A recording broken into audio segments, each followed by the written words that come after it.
de son talent une entreprise et une source de revenus. Une activité organisée par identité.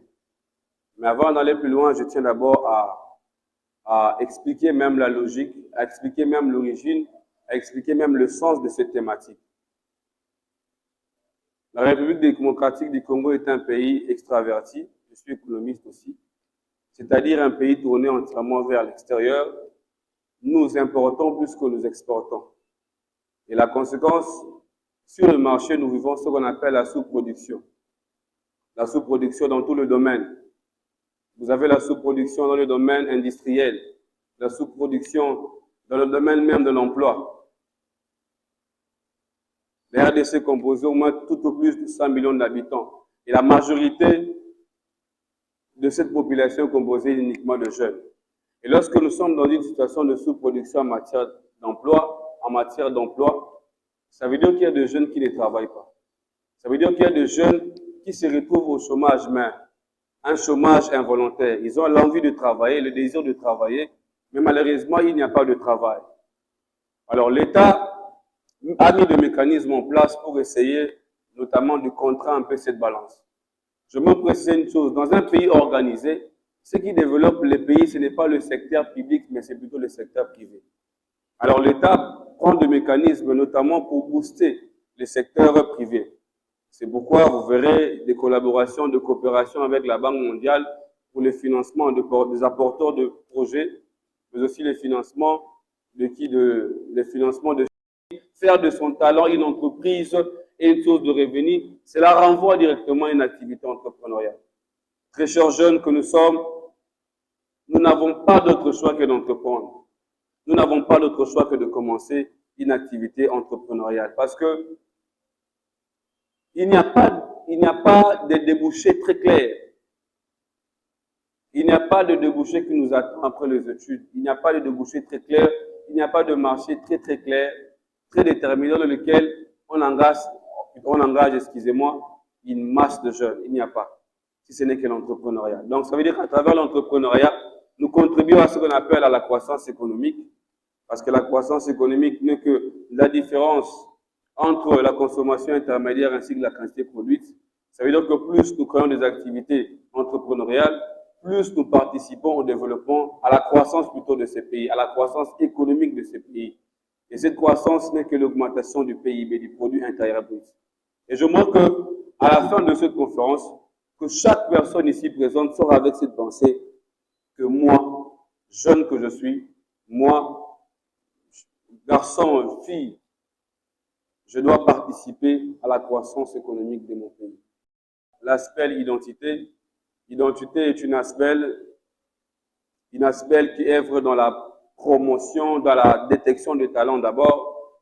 Ça veut dire nous aidons les gens à maximiser leur potentiel. Nous disons chez nous que la maximisation, la découverte de soi d'abord et la maximisation de son potentiel est la clé pour le succès. Ça veut dire que celui qui ne se connaît pas d'abord aura déjà du mal à trouver son vrai talent. Alors ainsi, chez nous, identité, nous disons qu'il faut d'abord se découvrir soi-même et ensuite maximiser ce qu'on a comme potentiel.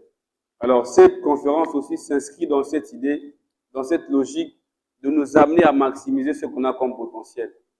Ne maîtrisez pas vos faibles commencements, ne maîtrisez pas non plus ce que vous avez à faire, ce que vous faites comme activité, bien que c'est faible. On aura des gens qui vont passer ici, on aura une personne précisément qui va passer ici, il parlera de son témoignage et de son parcours entrepreneurial et je crois que ça va davantage nous édifier. Et donc, retenez que la conférence est organisée par identité et la vision de l'identité se résume par, premièrement, la découverte de soi et puis, deuxièmement, c'est la maximisation des potentiels. Entrepreneur. Donc, précisément, entrepreneur, j'évolue dans le secteur de l'élevage des poules pondeuses. Donc, ça n'a jamais été ma première, disons, mon activité de prédilection. J'ai eu plusieurs fois à essayer d'entreprendre sur plusieurs activités. Certains n'ont pas marché et d'autres on m'a arnaqué. On m'a vraiment bouffé beaucoup d'argent. Et j'ai fini par me lancer sur une autre activité, celle que je fais actuellement, l'élevage des poules pondeuses, et qui marche pour le moment très bien. J'avais débuté avec un certain cheptel, c'était, je crois, en 2022. J'ai débuté avec 64 poules pondeuses. C'était pas grand-chose, 64 poules pondeuses. Déjà, avec 64 poules pondeuses, on peut espérer à générer un chiffre d'affaires de 600 000 francs quelque chose.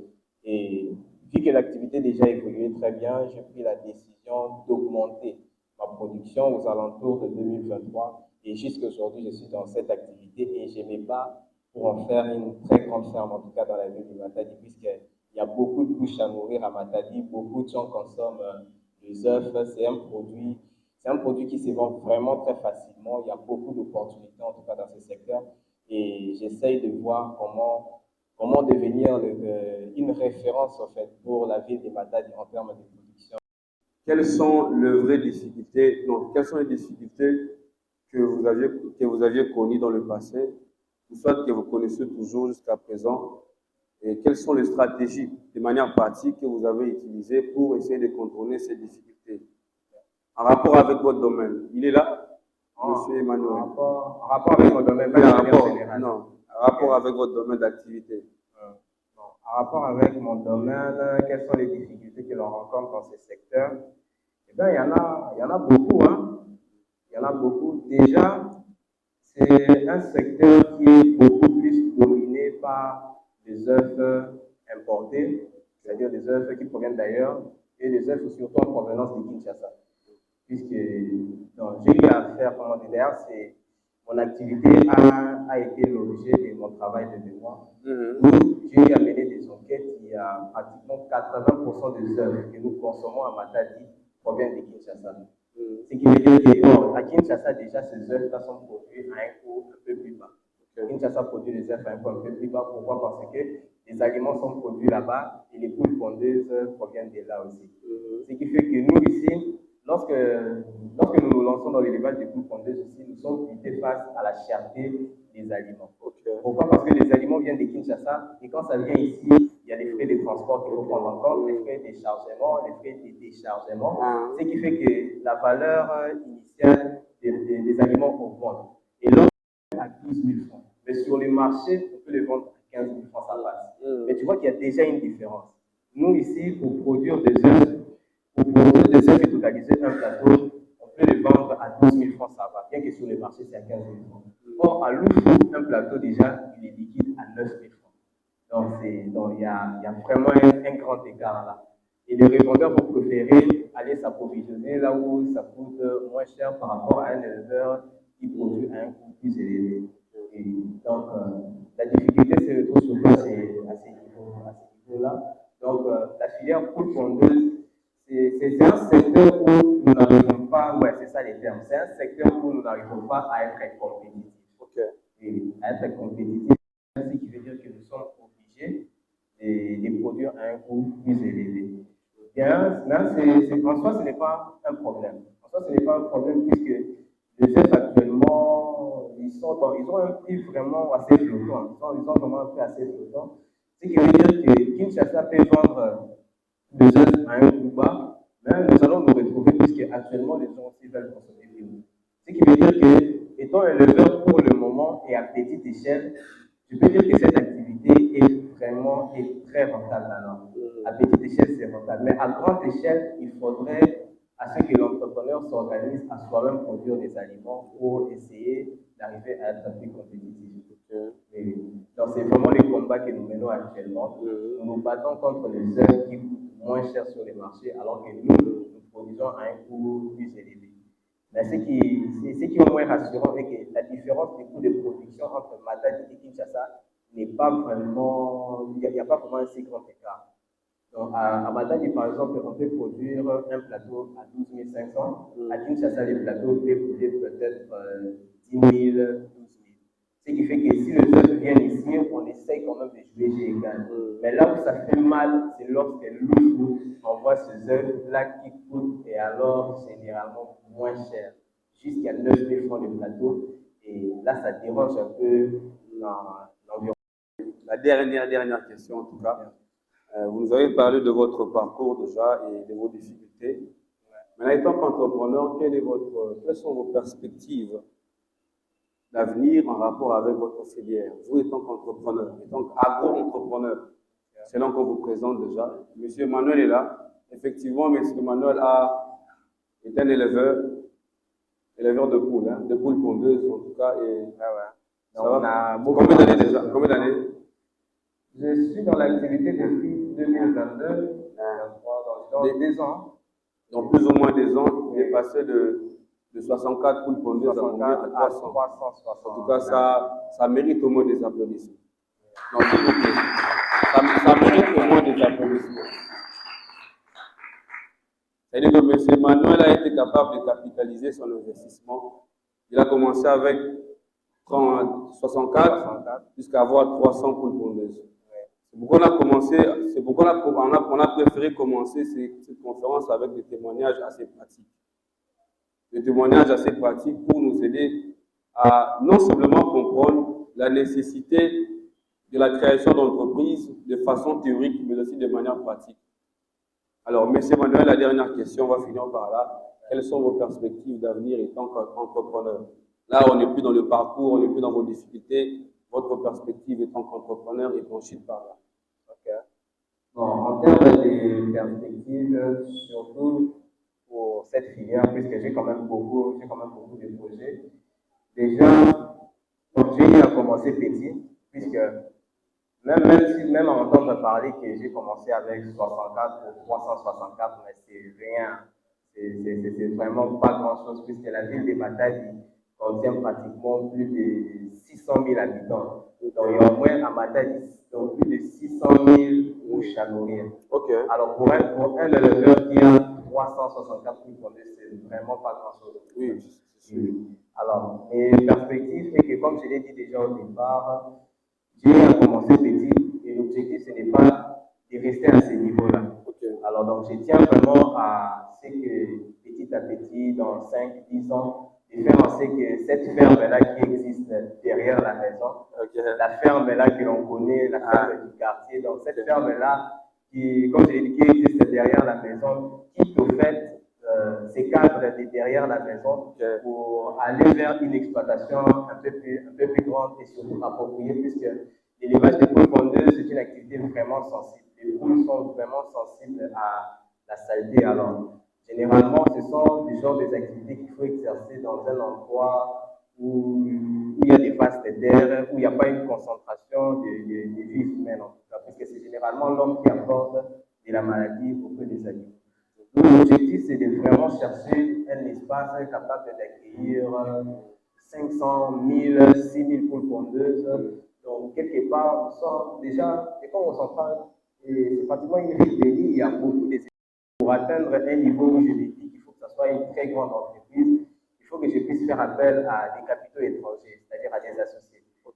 Avant de faire appel à ces associés-là, il faut qu'ils puissent me trouver dans un environnement que je maîtrise, que je leur rassure que non, si Kinshasa ne décide pas de nous envoyer des aliments, je suis en mesure de produire moi-même des aliments pour mes poules. Donc, c'est un secteur qui est encore, je pourrais dire, comme je l'ai dit, c'est un secteur qui n'a pas encore tous les éléments pour mieux se développer en tout cas, puisque nous sommes dépendants de Kinshasa pour avoir des aliments de poules pondeuses. Les aliments ne sont pas produits ici. C'est-à-dire que les poules pondeuses, au fait, c'est quoi? On peut leur donner du maïs simple, ils vont consommer, mais ils ne vont pas produire les œufs. Pourquoi? Parce qu'ils ont besoin d'un aliment approprié. Et l'entreprise qui produit ces aliments appropriés, c'est la Mino Congo. Elle est basée à Kinshasa. Donc, ces aliments-là, c'est une composition du maïs, du soja et beaucoup d'autres histoires-là qui font en sorte que lorsque la poule mange ces aliments-là, ils puissent prendre un œuf chaque jour.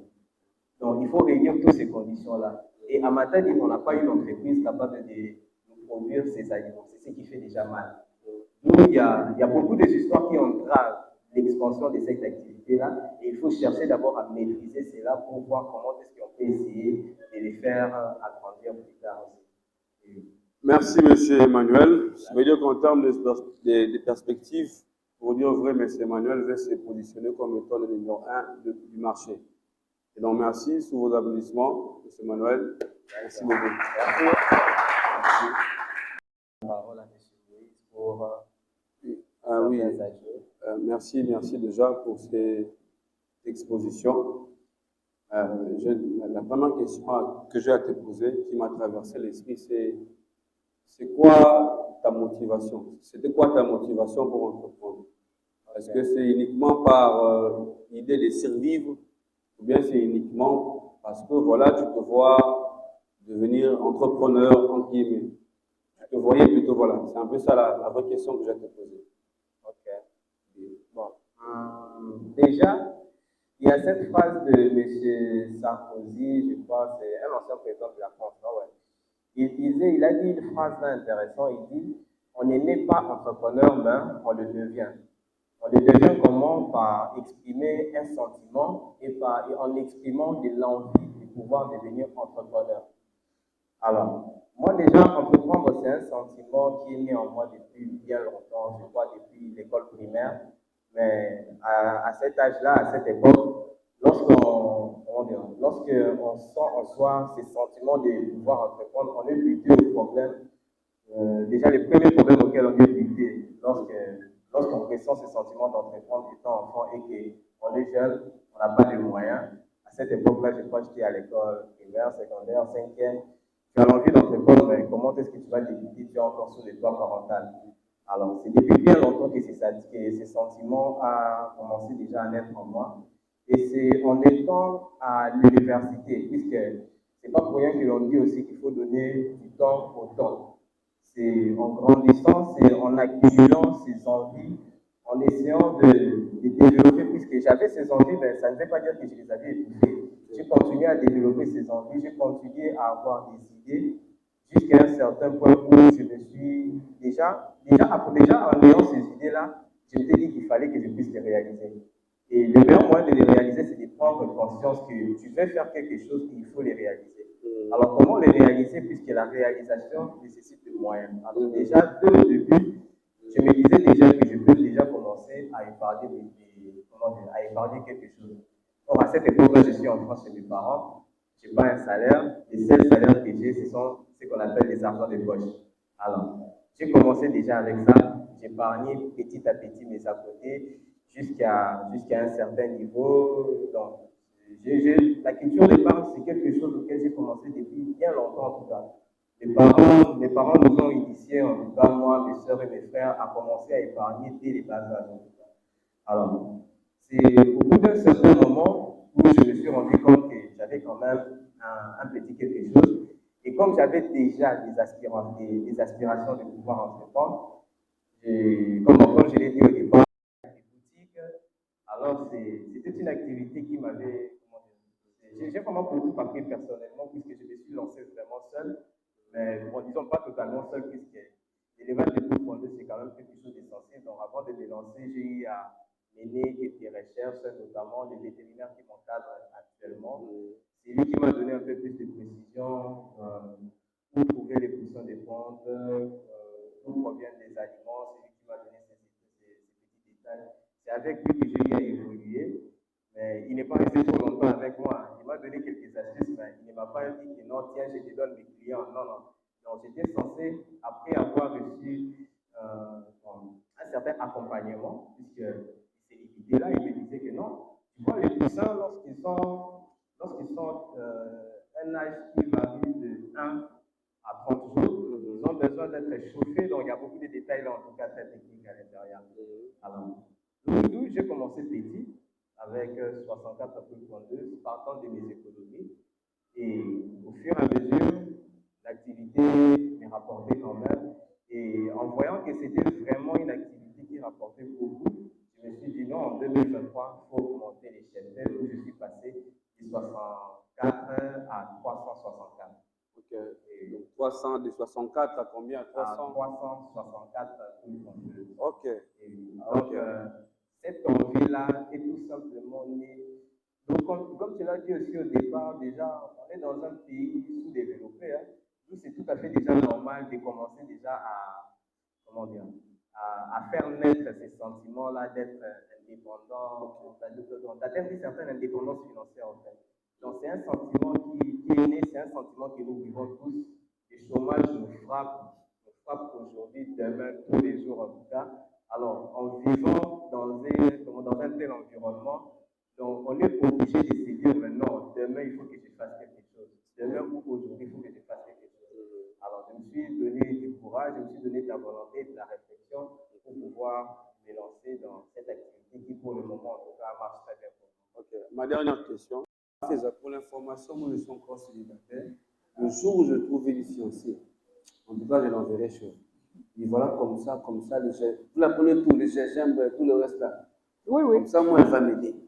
Ok. Oui, une question. Bon, tu les mâches, hein. Je connais des gens d'ailleurs qui sèchent même le grain. Parce que tu sais, la papaye, c'est une fruit complète. Ça peut c'est tous les protéines. Bon, dans l'orange, le citron, il y a plus de vitamine C. D'ailleurs, dans le citron, il n'y a que la vitamine C. C'est aussi très efficace. Mais dans la papaye, on trouve tout dedans. Donc, même quand une personne a un problème d'hémorroïdes, nous les conseillons souvent de manger la papaye chaque jour le soir. Alors, quand tu le manges le soir, en tout cas, tu vas t'épargner de tout ça. C'est ça. Donc, la papaye, tu peux la consommer à volonté. C'est pas mauvais. C'est très bien, très, très bien pour la santé. Alors, malheureusement, il y a de ces gens-là qui ne l'aiment plus. Alors, pour ces gens qui ne l'aiment plus, ils ont trop de papaye à la maison. Moi-même, mes enfants aussi sont déjà fatigués de la papaye. Même pour qu'ils en consomment, j'ai l'habitude de faire la salade de fruits. Donc, je fais cocktail de fruits, mélange, tout ça. Alors là, ils ont l'appétit. Quand tu les montres comme ça, ils en veulent plus. Ils sont fatigués de ça. Mais c'est un fruit que nous devons consommer presque chaque jour. Ça nous aide vraiment beaucoup. Beaucoup alors. Mais en général, tous les fruits sont bons. Tous les fruits. Alors, pour nous éviter aussi plusieurs maladies, nous devons consommer les fruits. Surtout pendant la saison. Tel que nous sommes à la saison sèche. Il y a des grippes, il y a des ceci, il y a des cela. Quand tu consommes le fruit lié à la saison, tu te protèges carrément. Okay. C'est ça. Okay. La dernière question. La dernière question. Quand on prend des médicaments, ne pas consommer quand on est enceinte, ne pas consommer pour les hypertendus, ne pas consommer les maladies. Là, par rapport à ce fruit-là, ces éléments-là, il y a des interdictions. Est-ce que l'opération pour diabète à repas, est-ce que le diabète, pour diabète citron, D'accord. Par rapport à ça, normalement, le fruit peut-être pour les diabétiques, hein, les fruits qui sont trop sucrés, des fois, on les interdit. À part ça, hormis, vous connaissez les paka-paka.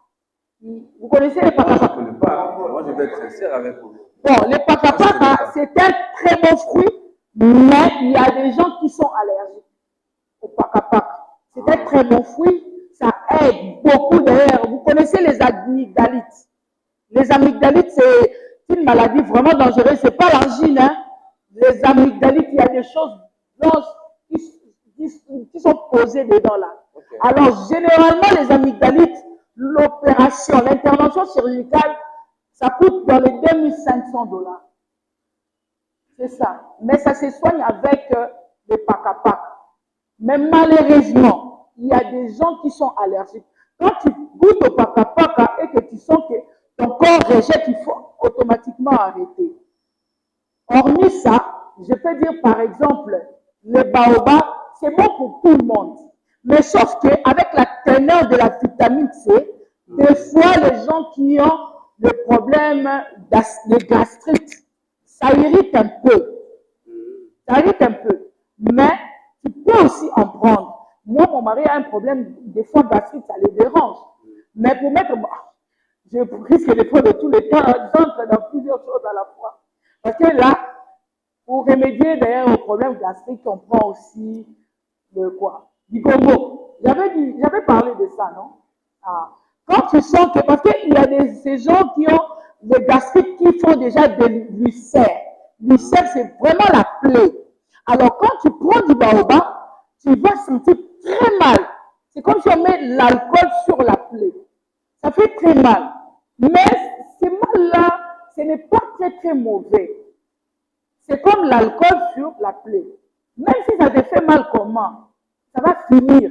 Mais les désagréments là que ça pose, si ça ne marche pas, tu peux d'abord essayer de soigner la gastrite et continuer avec le baobab parce que c'est très important. Quand les anticorps sont très forts, ça empêche même la malaria de se poser pendant longtemps.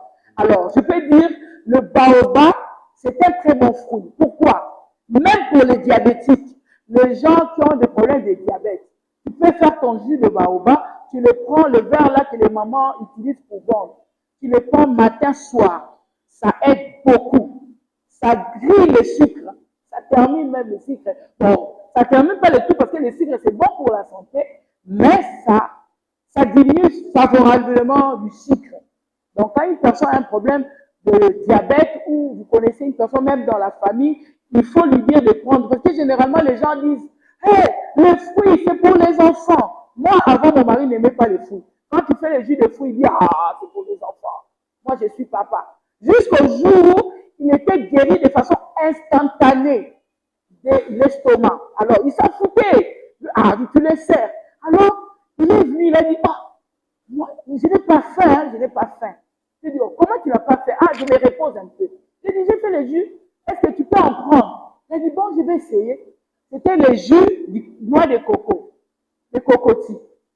J'ai fait. Le cocotier, le noix de coco, ça produit le lait, ça ne produit pas du jus comme ça, en dehors de son eau. Parce que l'eau, là, c'est très bon aussi. Ça lutte contre la constipation, contre la mauvaise circulation du sang, contre l'estomac. Mais en dehors de l'eau, là, il y a aussi les noix de coco qui produisent du lait. Tu en fais à base du noix de coco. Et le lait, là, c'est très bon et ça te guérit de façon instantanée. Tu le fais, tu mets un peu dans le frigo, ça devient un peu fraîche là. Quand tu le prends, c'est automatique. Déjà, si je dois acheter 30 poules, ça veut dire j'ai 2 mois. Je ne sais plus. Vous êtes la commercialiste, hein, et les mathématiciens, genre, par mois, il me faut combien de poules si je dois consommer? Je dois 1 mois à 4 semaines, donc par mois, je me dis j'ai besoin de 8 poules. Alors, si je dois manger 8 poules par mois, il me faudra combien? Voilà, c'est un peu ça. C'est intéressant. Okay. Alors, depuis lors, ça marche. Je crois que je suis malade. Je vais me faire un traitement. Okay. Il faut prendre ce jus-là, certainement. Il y a quelque chose qui ne marche pas chez moi. Vous écoutez, je suis fort convaincu qu'il y a un problème. En tout cas, merci, maman. D'accord. Merci pour votre présentation, votre intervention. Et j'aimerais qu'on fasse ça assez rapidement. Si vous avez des questions à poser. Des questions à poser.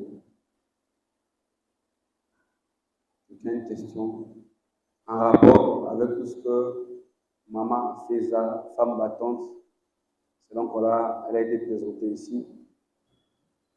Des questions liées à son domaine d'activité. Est-ce qu'il y a des questions? Ok. Présentez-vous. Une fois de plus, c'est pas grave. Présentez-vous encore, c'est pas grave. On a l'habitude. Donc, désormais, dès que quelqu'un s'élève pour poser la question, on commence par la présentation. Et moi, c'est un prototype.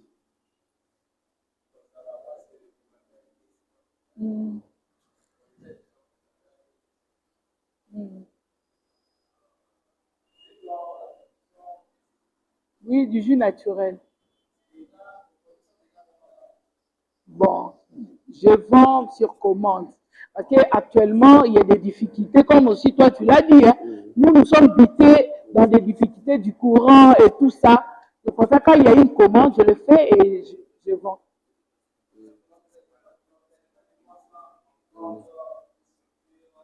C'est ça. Normalement, j'envisage plus grand d'ailleurs. Et je dois d'abord maîtriser le secteur là du courant. Comme j'ai des difficultés ces derniers temps du courant, j'ai un peu stoppé. Mais sur commande, je le fais quand même. Les enfants, il y a aussi des gens qui me connaissent, qui font des commandes, je le fais et j'envoie.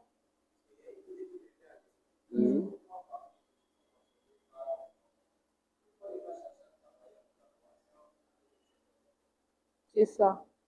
Ok. D'accord. C'est ça. Merci Emma. Merci pour la question posée, mais aussi pour la suggestion qui découle de la question que tu as posée. Qui d'autre a une question? Une question. S'il n'y a pas de question. Oui,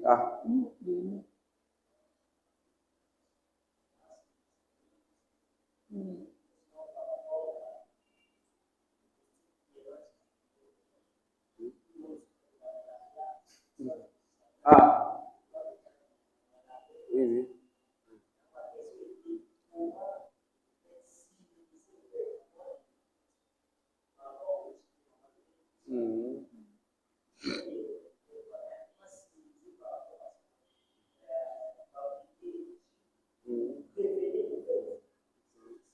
Donc, je crois que c'est quel est le type de jus à prendre pour s'immuniser contre certaines maladies, c'est ça, non? Tel que, bon, par exemple, pour la typhoïde, je commence par la typhoïde. Pour la typhoïde, pour s'immuniser contre la typhoïde, c'est la consommation des ail.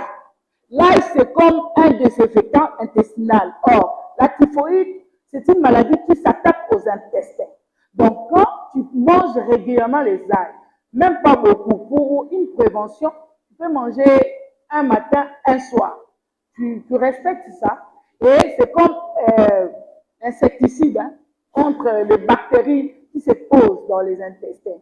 Donc, c'est un désinfectant puissant qui aide aussi à la bonne circulation du sang. Alors, quand tu les consommes régulièrement, ça va t'empêcher d'avoir la typhoïde et ça va aussi te porter en bonne santé et puis ça va multiplier les anticorps. Alors, contre la malaria là, donc à tout moment. Mais quand tu prends, par exemple, les jus tels que le jus d'ananas, le jus de baobab, ça te renforce les anticorps au quotidien. Alors, la malaria peut s'installer, mais pour déclencher son effet, tellement que les anticorps sont forts, c'est vraiment très difficile. Mais pour remédier à la malaria, généralement, c'est le ngadiadia. Vous connaissez le ngadiadia? La prise du ngadiadia pendant 3 jours, un matin, un soir. Alors, tel que le ngadiadia, quand tu es une personne hypertendue ou tu es prédisposé à l'hypertension, pour le prendre, il faut d'abord voir la tension. Mais sinon, ça aide beaucoup contre la malaria. Donc, tu fais une cure de 3 jours, un matin, un soir, un matin, un soir. Au bout de 3 jours, tu as la solution. Alors, il y a aussi les graines de papaye. Les graines de papaye, c'est 6 comprimés. Les graines de papaye, tu vas prendre au total pour une cure complète, c'est pour 6 jours. Tu vas prendre 6 graines chaque jour pendant 6 jours. Au total, c'est 36 graines. 36 graines que tu auras à prendre, ça aide aussi beaucoup dans la malaria. C'est ça. En tout cas, c'est qu'il n'est pas forcément toujours une entreprise. C'est-à-dire une entreprise, ce n'est pas toujours des chaises, de table, un bureau, cravate. Ce n'est pas seulement ça une entreprise. Donc si pour vous, une entreprise, c'est cravate, chemise, bureau, c'est que déjà vous tapez à côté. Bien qu'il y a des entreprises qui peuvent avoir cette forme-là, mais ce n'est pas la seule forme. Alors, c'est quoi une entreprise? Une entreprise, ce n'est simplement la réunion des différentes ressources. Les ressources que l'on peut avoir, ça peut être de l'argent, ça peut être des matériels, ça peut être des fruits comme avec Maman Feza, ça peut être des poules comme avec Emma, qui l'ont réuni pour produire quelque chose, soit un bien, soit un service. Et à contrepartie, on nous donne quelque chose. Vous savez, et les gens qui vendent des arachides, c'est une entreprise également. C'est une entreprise. Ceux qui vendent au marché, et ce sont des entreprises. Et lorsqu'on parle de notre thématique ici, on le voit quelqu'un qui prend ce qu'il a, qui réunit ce qu'il peut trouver, mettre ça au profit d'une personne ou des consommateurs pour pouvoir bénéficier quelque chose de cela. Nous ne voulons pas être trop scientifiques, parce que lorsqu'on parle sur le plan scientifique, comme agent et tout ça, donc il y a plusieurs procédures, être reconnu chez l'État et autres. Vous voyez que nous, ce n'est pas vraiment ça notre objectif. L'objectif, c'est d'être pragmatique. L'aspect de la forme et l'officialisation peut venir plus tard. Mais retenons déjà qu'une entreprise, c'est lorsque tu peux vendre quelque chose. Ça peut être un bien, ça peut être un service. On te paye sur base de quelque chose que tu as présenté à quelqu'un d'autre. C'est ce que je peux expliquer comme étant une entreprise. Merci. La logique des le sujet, c'est le talent, concrètement. De manière assez pratique. Il faut parler de talent. Ok, déjà, je dis merci aussi. Merci pour la parole. Merci à vous d'être là. C'est un grand plaisir. Étant une entreprise, comme le frère Jean-Sylvain vient de le dire, on produit. Alors si on produit et qu'il n'y a pas de consommateurs, finalement, il n'y a pas moyen d'avoir en tout cas des résultats. Alors le fait déjà que vous avez répondu à notre invitation, c'est une manière pour nous d'acquérir des résultats. Et moi j'aime bien dire aux amis dans l'identité, l'argent a plusieurs formes. Ça peut être une forme en papier, ça peut être en esprit, ça a plusieurs formes. Donc, merci pour votre présence, c'est merveilleux pour nous. Alors, je me présente encore, je suis Aldo Derel Mumba, je suis artiste peintre, dessinateur et entrepreneur. Donc, souffrez que je ne parle pas comme les économistes et les trucs là, donc moi je ne suis pas dedans. Et souffrez aussi que des fois, on a une économie, mais on a comprendre.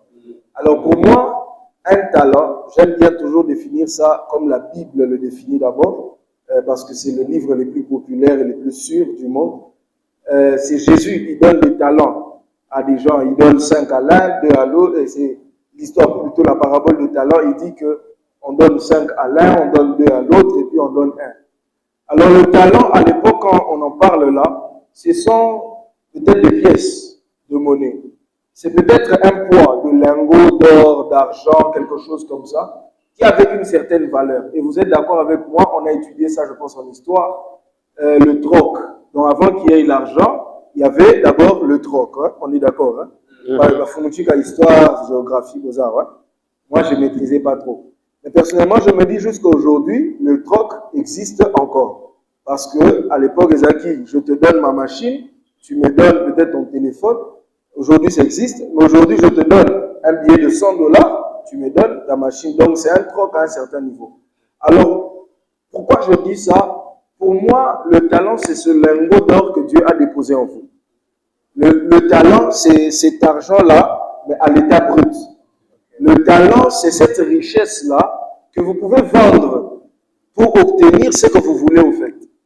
Je me rappelle toujours, j'ai traversé une crise extraordinaire. J'ai béni Dieu pour ça. Vous êtes face à un survivant en tout cas. Donc, je ne vous dis pas des choses que j'ai essayé. Je sais que ça marche. Donc, bien qu'à la crise, il y a haut niveau,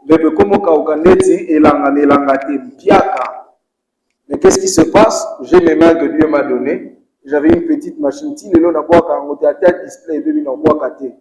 J'avais cette petite machine. Les autres machines ne pouvaient même plus travailler. Donc, c'était la crise totale. Alors, qu'est-ce que j'ai fait? J'avais une petite palette graphique. Pour ceux qui sont graphistes et designers, ils comprennent. Ils ont un papier électronique, moi encore au ça les langues dessin parce que je suis dessinateur. Alors, ils ont une façon de dessiner de manière digitale. Alors, la crise était tellement forte, j'avais des marchés hauts que je ne pouvais même pas faire ça. Même on t'a proposé $10, on a marché à $20, il y a 60, $50, on dit, il y a quelqu'un qui trop. Là, je vois qu'on a 10. Mais qu'est-ce qui s'est passé dans cette crise-là? Le Seigneur m'a permis d'être juste quelque part. J'ai récupéré cette machine avec 2 gigaram. Là encore, les infographes me comprennent. Donc, machine, moi, à force à ma capacité, palette graphique, il y a mon qui est mouillé. Je commençais à dessiner. Je postais ça sur les réseaux avec le peu de médias que je pouvais trouver, peut-être à Capelinga Connexion. Et j'ai échangé, j'ai posté ça. J'ai eu des clients. Et j'ai pu générer à cette époque-là $183.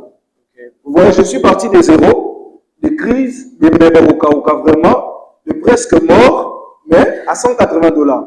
J'avais pas de billets en main, mais j'avais un talent. Donc pour moi, le talent, c'est cette richesse que j'ai pour échanger avec d'autres personnes pour obtenir ce dont j'ai besoin.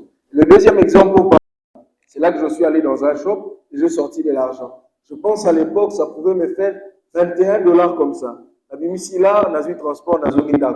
C'est pour dire, le talent, c'est ce que Dieu a mis en vous. C'est ce avec quoi vous êtes nés pour produire ce dont vous avez besoin. Alors il faudrait juste regarder au fond de vous et voir ce que vous avez et ce que vous pouvez vendre aux gens. C'est comme ça que maman fait ça. Elle, c'est inné. Donc, si on tenir la question, à ce point, donc pour moi, c'est un peu ça le talent. Merci pour cette discussion. On va aller d'un témoignage. Merci beaucoup. Je passe la parole à M. Jancy. Votre thème, la thématique, votre soutien dans les précédentes innovations. Alors, vous avez au moins un peu plus. Merci pour. Je précise, soyez vraiment juste. Voilà. Ok.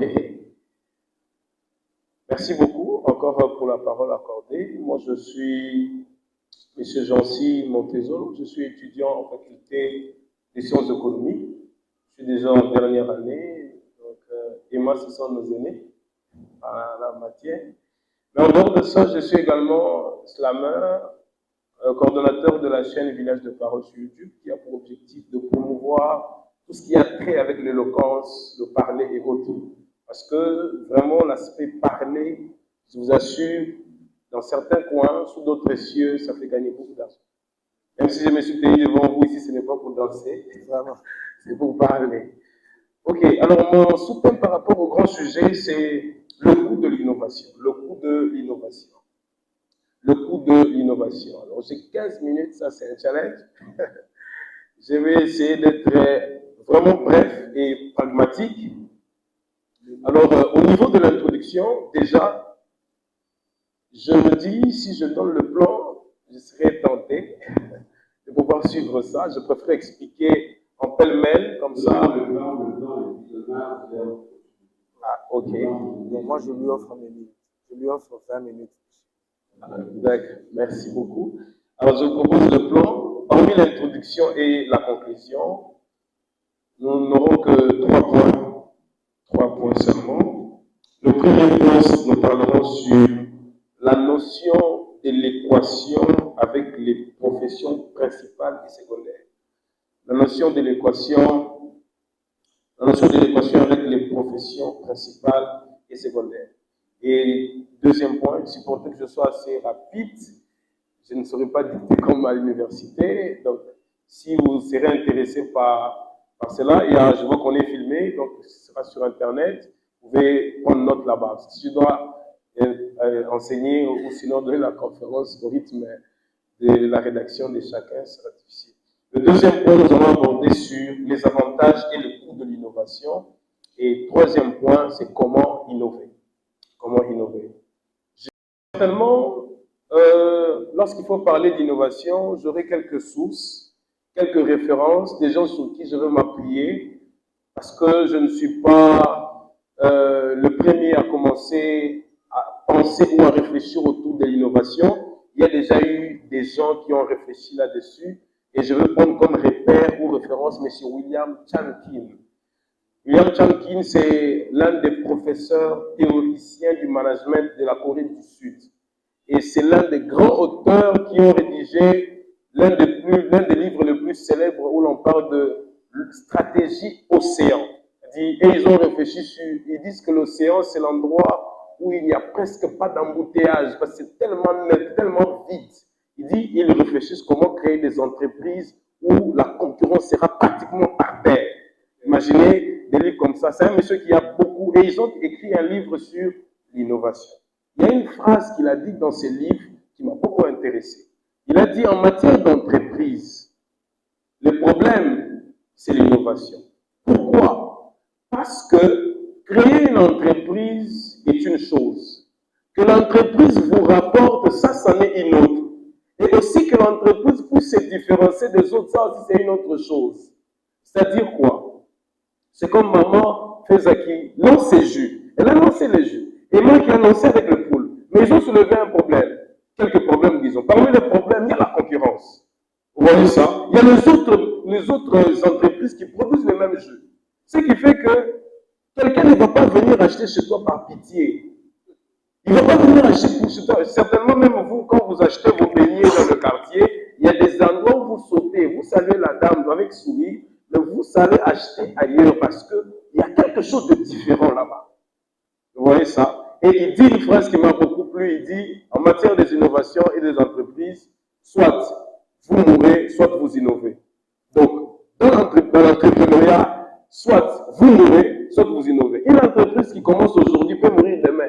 C'est pourquoi il a dit quelque chose qui m'a encore beaucoup intéressé. Il a dit, lorsque vous posez la question à tous les PDG du monde, quels sont les vœux les plus chers qu'ils aimeraient souhaiter, il dit sur tous les PDG. La majeure partie vous diront, le souhait c'est d'avoir des idées et encore des meilleures idées, des idées. Parce que c'est une guerre. Les affaires est une guerre d'innovation. Quand toi tu commences, tu ne sais pas l'autre va venir proposer quoi. Raison pour laquelle il faut réfléchir. Vous savez, on va traiter sur ça un peu plus quand on va avancer. Mais vous savez, avec les make-up et autres, il y avait des gens qui commençaient et qui étaient très fiers, qui pouvaient présenter des prix très élevés. Ils vous présentent des sortes de make-up qui sont 300, 400 dollars. Ils vous disent non, mais je viens de Dubaï. Et quand les jeunes filles commencent à faire ces histoires-là, ce qui quand vous voyez, marcher comme ils voulaient. Parce qu'il faut le faire, make-up, qu'est-ce que je peux faire pour faire la différence? Je vous assure, l'innovation, c'est vraiment un problème très sérieux en matière des affaires. On vous encourage avec le talent à créer votre entreprise, il n'y a pas de souci. Mais la pérennité, c'est-à-dire rester, ça marche et puis vous évoluez. Vous avez besoin de réfléchir autour de ces sujets de l'innovation. J'avais le réflexe de dire Amen. Comme j'ai l'habitude de me tenir devant l'auditoire. Donc comprenons déjà l'importance de l'innovation. Il dit soit vous innovez, soit vous mourrez. Et il y a aussi quelque chose de très fort qu'il a dit dans son ouvrage. Il dit qu'à chaque innovation, l'innovation a tendance à rendre obsolète l'autre produit. C'est-à-dire, lorsqu'une entreprise ou quelqu'un innove dans le même domaine que vous, il vous rend obsolète. C'est-à-dire, comme M. Yakala. Comme M. Yakala, je vous assure, vous savez l'Orange Money que vous utilisez, est-ce que vous savez que l'Orange Money est renvoyé à votre pays de chômage? Peut-être que vous ne savez pas, mais l'Orange Money a renvoyé des familles au chômage et des familles en crise. Vous posez la question comment? Ami fidèle et Koufa, pourquoi? Orange Money, il est en question ça, transfert à vite fait pour nous. Qui va encore faire ça? Il est chez lui à la maison, il fait le transfert. Maintenant, c'est monsieur là, des amis fidèles. Quand il regarde Orange Money, il ne regarde pas comme vous et moi, il regarde ça comme une innovation qui va rendre ses activités obsolètes. Vous voyez ça? Ce qui fait que vraiment le sujet de l'innovation doit faire réfléchir. Donc, quand tu veux te lancer, il n'y a pas de souci. Il faut que tu aies un plan, que tu réfléchisses et tout ça. Là, c'était déjà l'introduction pour nous aider à comprendre un peu la quintessence, sur l'importance des points. Et nous verrons jusqu'où nous pouvons nous arrêter et continuer demain. Le premier point, comme nous avions dit, c'est la notion de l'équation qui existe avec les professions principales et les professions secondaires. Déjà, avec ce point, nous voyons deux parties. La première partie, ce sont les professions principales. Les professions que nous appelons principales aujourd'hui, ce sont des professions qui ont gagné en notoriété, qui ont gagné sur les plans classiques dans toutes les cultures. C'est-à-dire ce sont des professions, des métiers, quand vous êtes dedans, sur le plan de l'organisation, sur le plan de l'honneur, vous êtes à l'aise. Ok? Je vais prendre l'exemple du fait d'être médecin, le fait d'être avocat, fonctionnaire, douanier. Vous voyez ça? Quand quelqu'un se présente, il vous dit, bon, qu'est-ce que vous faites dans la vie? Il dit, bon, je suis médecin, je suis avocat. Ça fait un peu genre. Et dans toutes les cultures, vous verrez que ce sont des professions qui ont déjà gagné en notoriété. Et c'est ce qu'on appelle les professions principales. Et ce sont des professions, généralement, pour lesquelles nous allons faire des études. Certainement, si vous allez dans les universités, vous trouverez des gens dans les facultés de droit pour devenir avocat, pour devenir magistrat. Vous trouvez des gens en faculté de médecine pour devenir médecin. Vous trouvez des gens en faculté commerciale pour devenir comptable, banquier. Vous voyez que ce sont des titres, très souvent, et partout dans le monde, dans toutes les cultures, ce sont des professions qui ont gagné en notoriété. Pourquoi les gens aiment ça? Parce que sur le plan de la notoriété, comme j'ai dit tantôt, c'est déjà gagné. Aussi sur le plan de l'organisation. Là, très souvent, il y a un bureau, il y a la climatisation, Vous voyez? Et c'est bien organisé, surtout quand tu as un contrat avec une entreprise, tu es très à l'aise.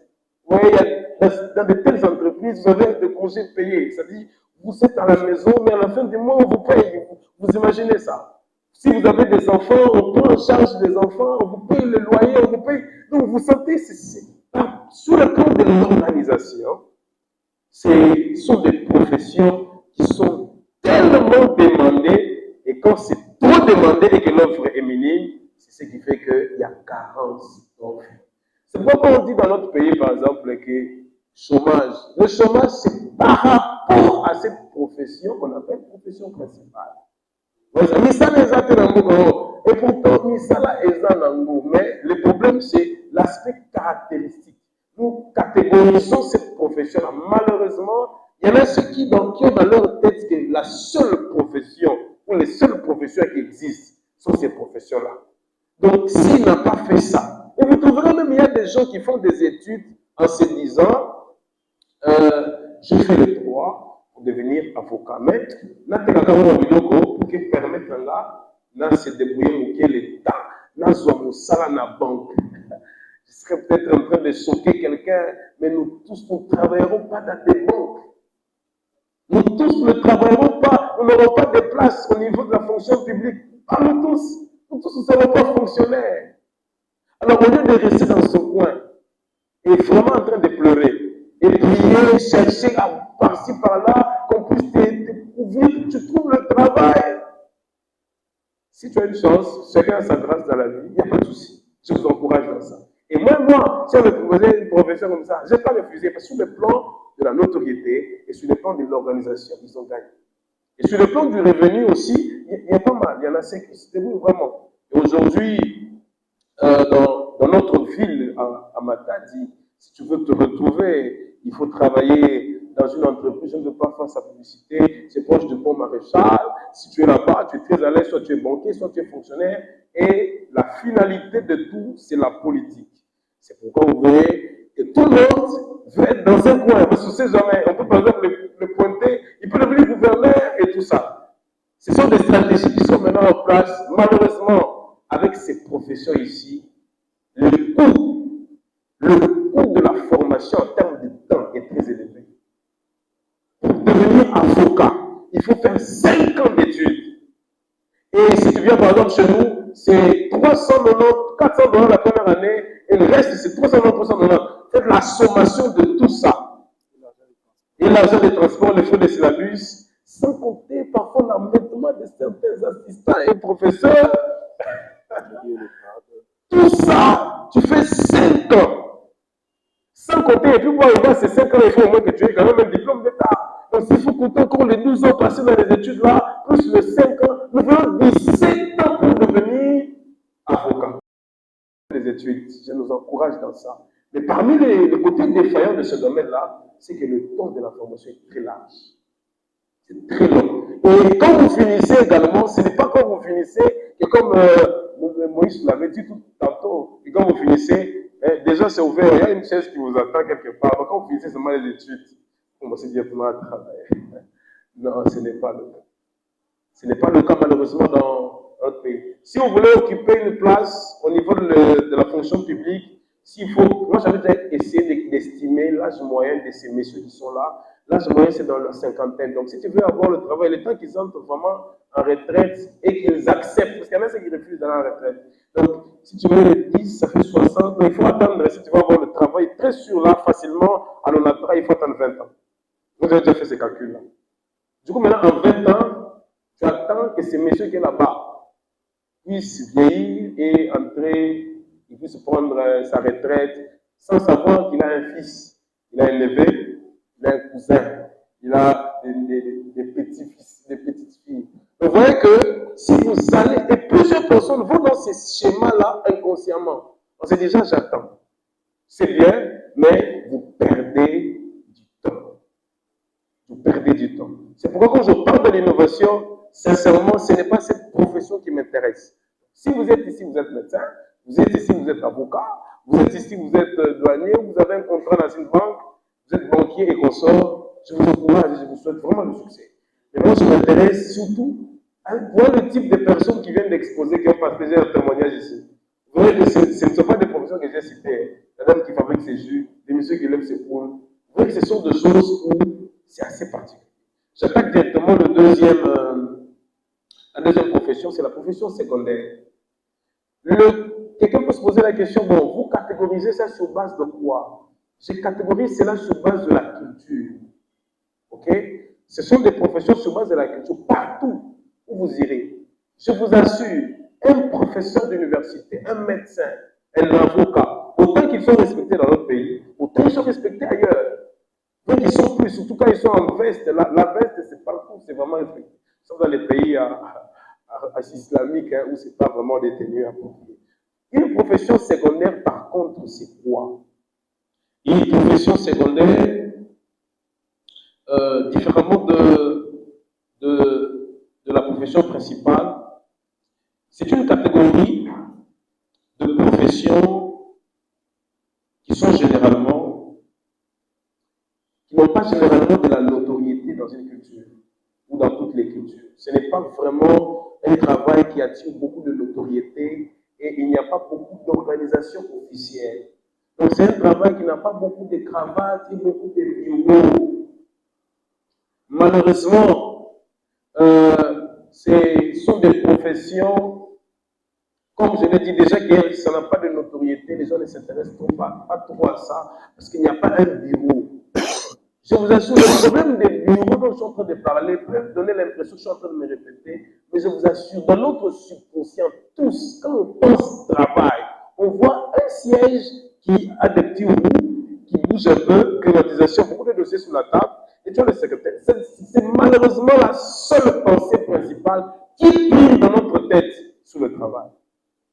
Vous voyez ça? Généralement, c'est ça. Alors que cette profession secondaire ici n'a pas généralement cette organisation-là.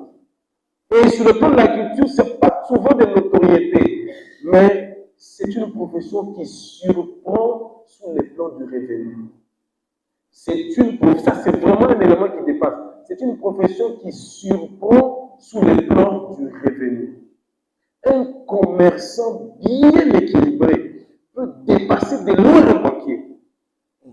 Je vous assure. Un entrepreneur, quelqu'un qui s'est tenu, qui a ses affaires, il n'a pas, et puis c'est son temps, il gère, il sait acheter, il gère ses bénéfices et tout.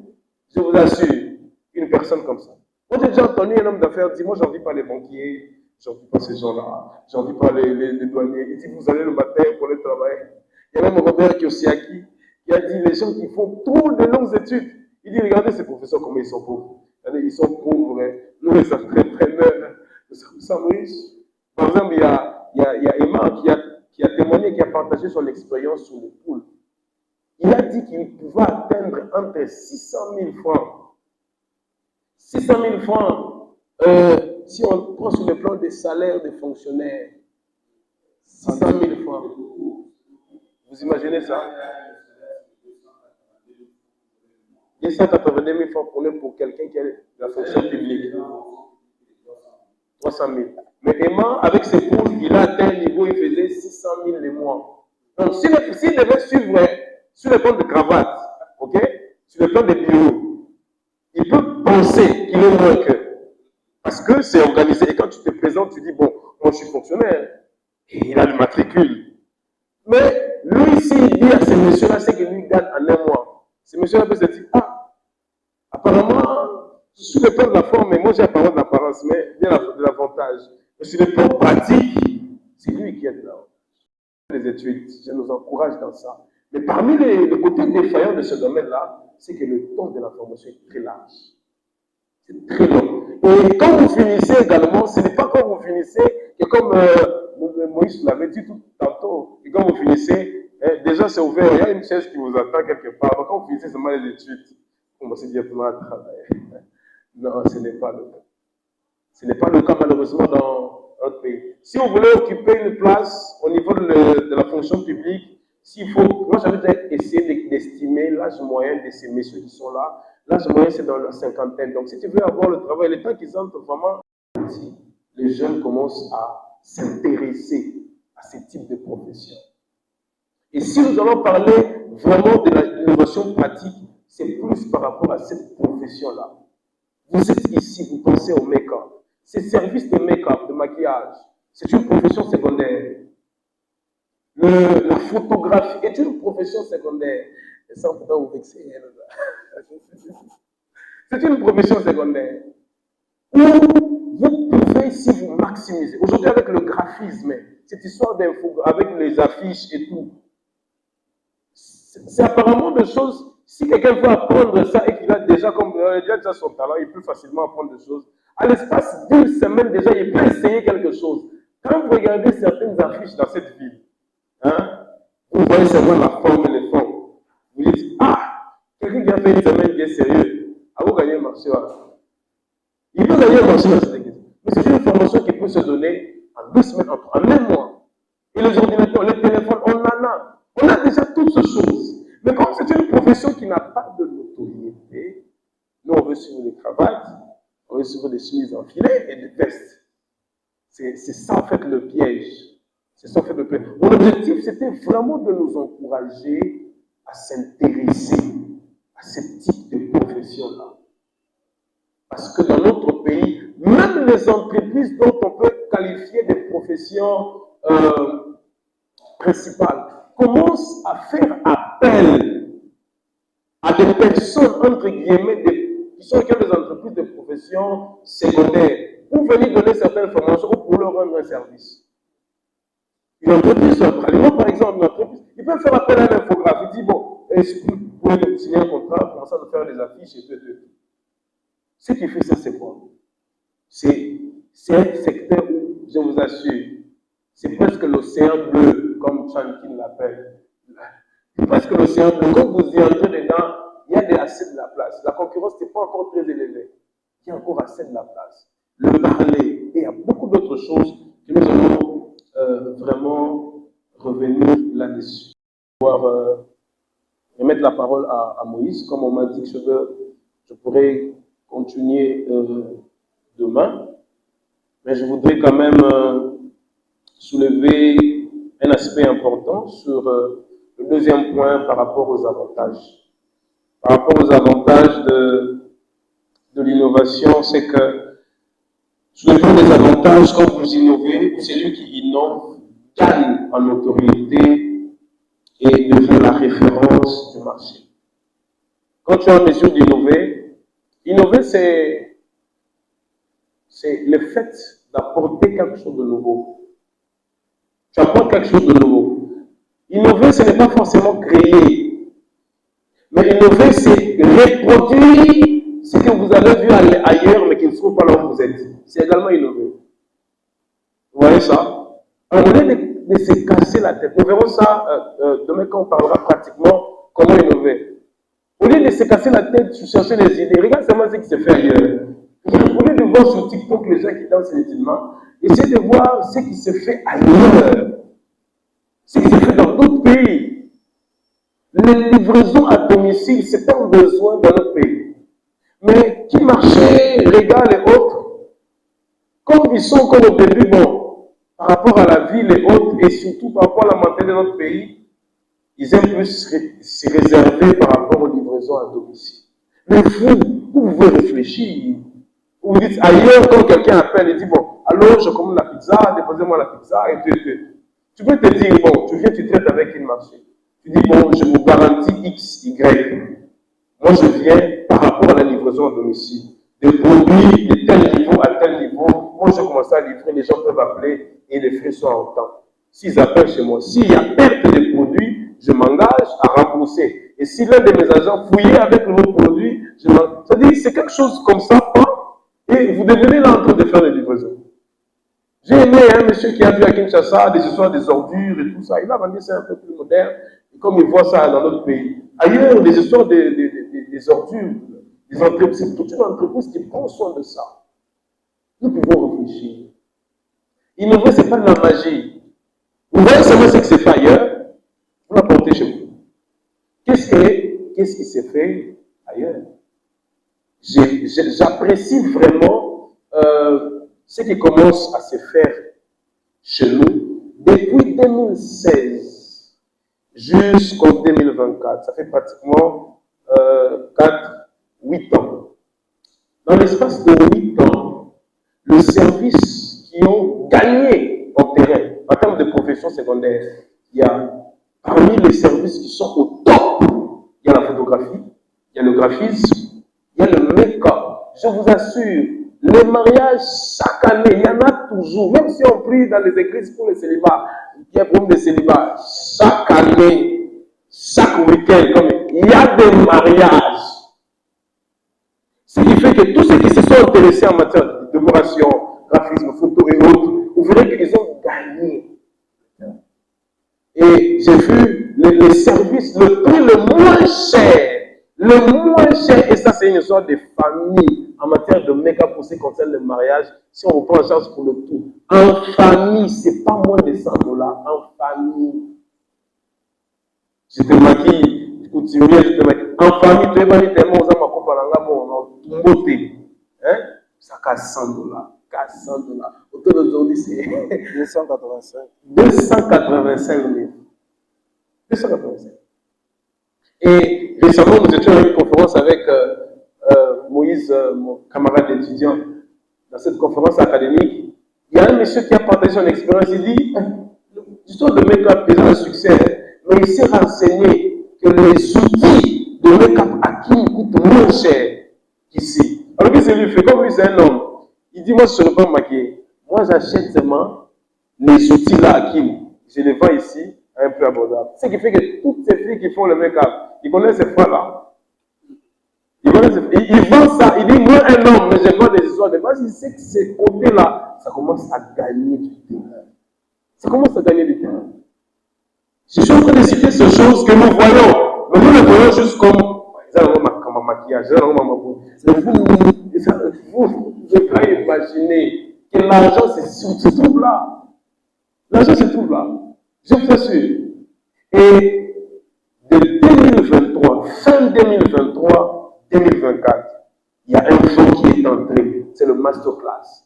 Le masterclass, c'est un type de source de revenus où vous invitez les gens, vous leur dites des choses et vous gagnez quelque chose.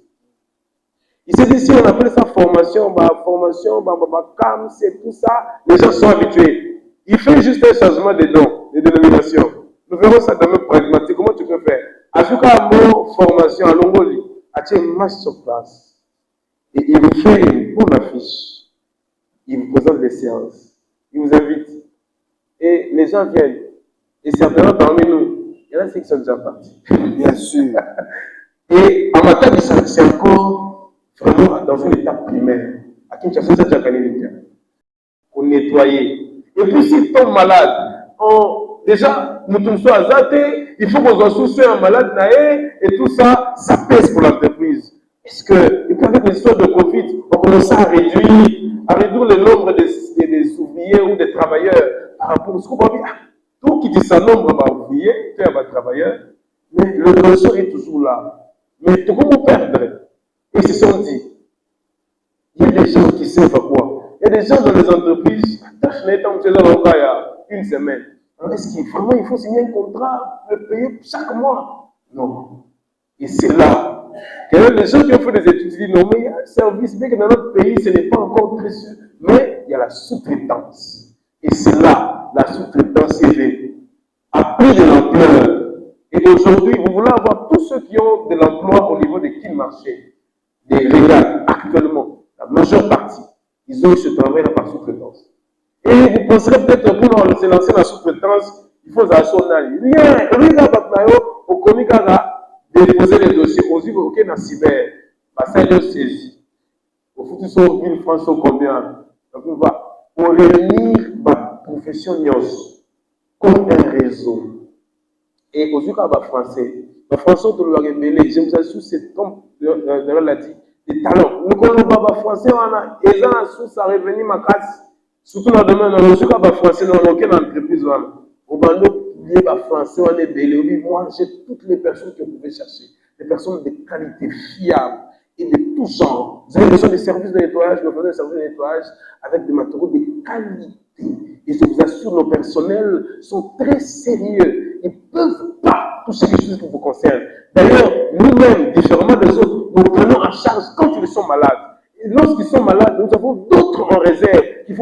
remplacer. Et s'il y en a un qui ne vous plaît pas, on peut vous changer. Ah, vous vous sentez l'entreprise de ça, on laisse rassurer, dit bon, on signe un contrat avec toi et tout. On signe un contrat. Vous savez, cette personnalité, c'est pour avoir la reconnaissance de l'État, c'est quelque chose qui n'est plus compliqué aujourd'hui.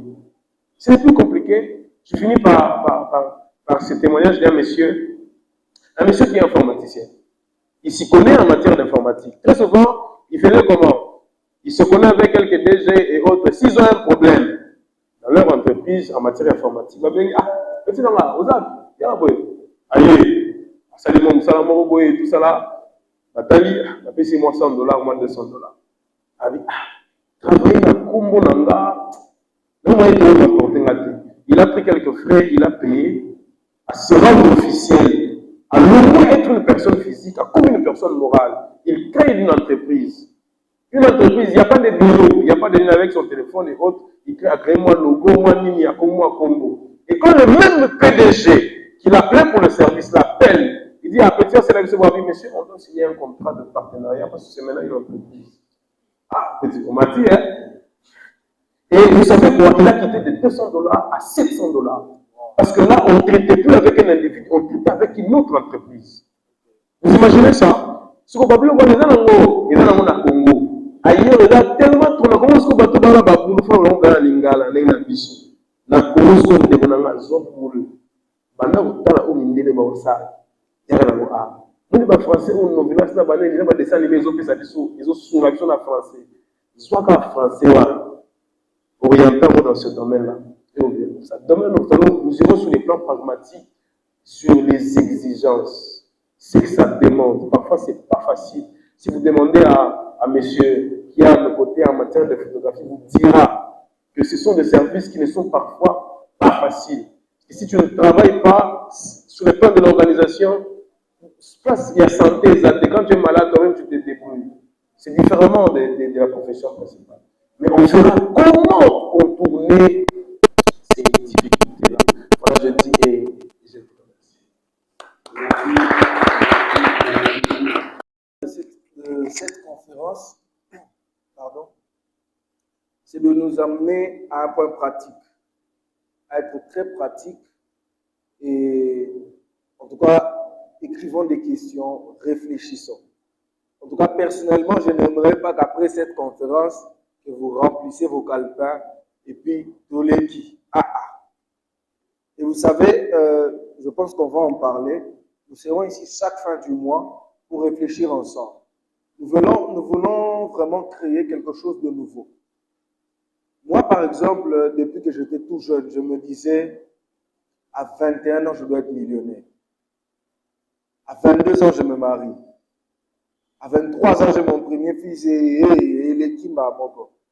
Vous savez, les jours que j'ai eu 21 ans, là, ça comprend que bagarre, ok? Et le problème, c'est pas que j'avais pas pu vraiment atteindre. Le problème, c'est que j'ai pas eu la grâce, en tout cas, d'être dans des atmosphères pareilles. Moi, je me dis, à 18 ans, il y a 4 classes qu'on a là, je dis clairement à ma mère, je dis, maman, j'arrête les études, j'ai besoin d'argent. Parce que quand tu regardes la pression des syllabus, des frais à payer, ça t'énerve, tu te dis, niet. Moi, j'étais chez moi, locataire. Chaque fin du mois, on a payé là. Donc, c'est pour dire, nous voulons que chacun de nous commence quelque chose. Et j'aimerais que chaque fin du mois, qu'on ait des témoignages. Des témoignages. Et nous voulons vous booster le plus fort que possible à la pratique. Et c'est possible. Et vous savez, par exemple, matin, ils ont un terrain vierge. C'est-à-dire, ceux qui ont sali, autant d'embouteillage chez la Moussala Bissou. Autant d'embouteillage. Alors, nous voulons que chacun de nous travaille. Et là où il y a des zones d'ombre, s'il vous plaît, surtout si vous avez déjà une entreprise, préparez même vos questions à la maison. Demain, j'aimerais vraiment, je suis prêt en tout cas à Rokabila Luna à Tanangaï. Moi, ce qui est sûr, je serai là toutes les fins du mois. Donc, je suis prêt même à leur donner mon temps, mais l'essentiel, c'est que chacun pose des questions. Soit pour lancer une entreprise, soit pour booster son entreprise. Et surtout, si vous êtes chrétien, permettez-moi de parler librement. L'identité, c'est une aspect chrétien. Le croyant, c'est que les activités chrétiennes des églises ne doivent plus être organisées avec ce qu'on appelle généralement titiane. J'ai été dans un bus, j'ai vu un évangéliste prêcher, c'était beau. À la fin du message, il nous dit qu'il lui manquait $20. $20 pour faire ça. Dans mon cœur, j'ai pleuré. J'ai dit, Nzambe, pardon, Bilok a boyé si là. Vous comprenez? Il est temps que surtout à l'église, que les choses changent. Et ça, je ne compte pas sur les fonctionnaires de 60 ans, 50 ans. Je compte sur vous. Cette ville n'a encore rien connu. On peut bouleverser cette ville à un point pas possible. Le bishop peut aider pour le jour où il se réveille mal. Même le président du Nigeria peut lui donner, papa, qu'il ne matin à Hawaï 2 minutes. Pourquoi? C'est bien au-delà de la parole de la Bible. Il est lui-même d'abord un grand investisseur au Nigeria et les bandits de son église sont influents sur le plan économique entrepreneur. Je ne sais pas si vous allez me contredire. Hein? Je ne suis pas faux. C'est ce que nous voulons. C'est ce que nous voulons. Je veux voir des jeunes gens ici atteindre un niveau, batalio, bakamwe. Baluki place au Simbela Kisi, Monique Ezate, à comprendre que Lukaranza. Le jour où Dieu le permettra, moi je vous parlerai de mon expérience. Hein. Je suis marié, père de 2 enfants maintenant par la grâce de Dieu. Je suis jeune. Hein. T'inquiète pas. Je n'y ai pas ça donc, si on peut 20 et quelques, nazate. On peut 40 et quelques, nazate. Ok? Ça veut dire, échec on a qui a 21 ans, et puis 10 ans, je n'ai pas encore beaucoup. En tout cas, j'ai commencé quelque part. Et j'y crois pourquoi ça marche tous les jours. Moi, par exemple, je travaille dans une entreprise principale, hein, mais aussi, moi-même, je suis une entreprise secondaire. C'est ce que même je donne mon introduction. C'est que moi, à l'académie, je sors de l'académie de Beaux-Arts. On nous a dit, un artiste, c'est une entreprise. Lorsqu'on prend un artiste, on l'engage dans une entreprise. On prend une entreprise qu'on engage dans une entreprise. Et des fois, il m'arrive de travailler, en tout cas, 18 heures sur 24. C'est-à-dire, on a outil boulot principal, on a ici, la côté boulot secondaire. Mais quand j'étais célibataire, je faisais 5 nuits sans dormir, donc sans problème. Ma mère, en tout cas, a souffert dans ma sensation. Là, il faut dormir, c'est bon pour la santé. Ma grande sœur, elle est là, hein? Maman fait ça qui vient de passer ici. Heureusement, je l'ai à mes côtés. Les gombo, moi je bois. Donc tout ça, ça m'aide à bien dormir, même si je suis surchargé. Donc 5 nuits sans dormir, moi, ça ne me disait rien. Et je me battais. Donc à la fin du mois, et l'intéressant, comme Jean-Cy a dit, hein, des fois dans l'informel, là, tu as un salaire en 2 jours qui te vaut le double de ton salaire à la fin du mois. Ça te donne un poids dans l'entreprise, mais ça te donne de rester calme malgré les intempéries. Et même dans l'entreprise, je travaille bien. Parce que dans la mentale, naza recette kaka na pression na bango. Ok. Donc il faut qu'on y arrive. C'est très possible. Permets-moi de le dire. Hein. Un jour, on échangeait avec Nathan et il m'a dit que, quand il voulait se lancer dans la photographie et tout ça, sa mère lui a dit et tout console. C'est juste pour vous faire voir ce qui lancement et entreprise les a comparé, donc bien lancé, c'est-à-dire peut-être au sommet Mato Sassika. Par comparant, on a au sommet Lupangu, c'est qu'il y a il vaut une portion de terre à Dubaï bien équipée. Vous comprenez là? Vous comprenez? Lancement, il y a entreprise, il y a boost, il y a entreprise. Maman, ils ont dit, il y a le panneau quelque part. Jeune à bagarre, moi la récolte, et wana, mais à taille de petit, et le panneau. Mais à comprendre que, le loco est produit, à réinvestir. Ça veut dire, ma propre wana, quand on a une imagination à Zanango, de produire, et là, au moins, ça n'a pas l'air de panneau. Mais à mon niveau, on habite là où elle a l'air à réinvestir pour aller que n'a pas valeur à immeuble de l'étine à Dubaï. Et c'est possible avec nous tous. Si tu n'as pas de temps, la maman fait à l'obéir. Lokota va poso anana. Moi, je prends ça. Moi, ne vous inquiétez pas. Docteur Asa Pembeni, donc, ça va. Donc, poso anana, période anana, naliaka anana, la lokoti va poso nyonso na chauffé, la bimisisi. Par contre, tu vas chauffer une fois, des fois, mais c'est un dame. La côte bouillir en mois d'avant 5 fois. La zone bandée, la gango kaka. La tichignon, c'est aussi là. Vous comprenez que là, les anamos. Là, les anamos. Je finis en donnant un exemple.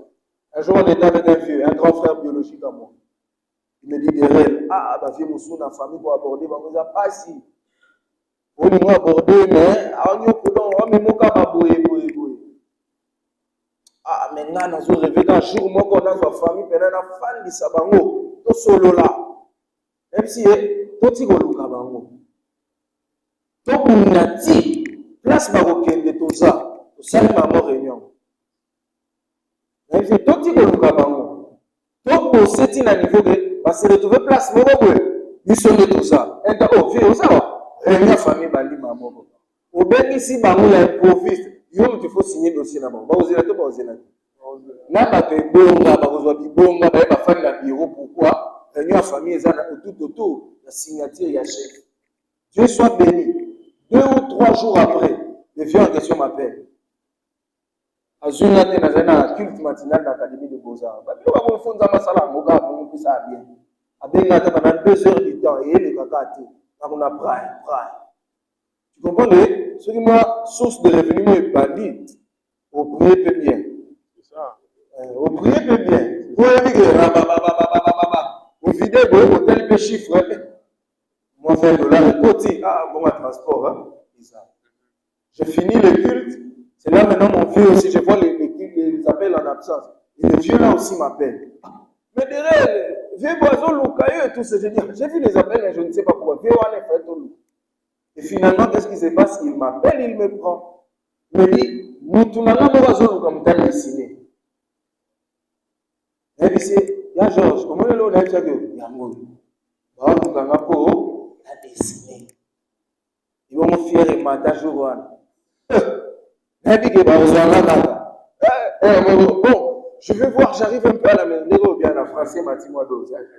Je vais voir, je suis arrivé à la maison, je trouve un crayon. Et baby, mais je savais comment faire et tout ça. Bref, on s'est rencontré avec son ami, on a parlé. On a là.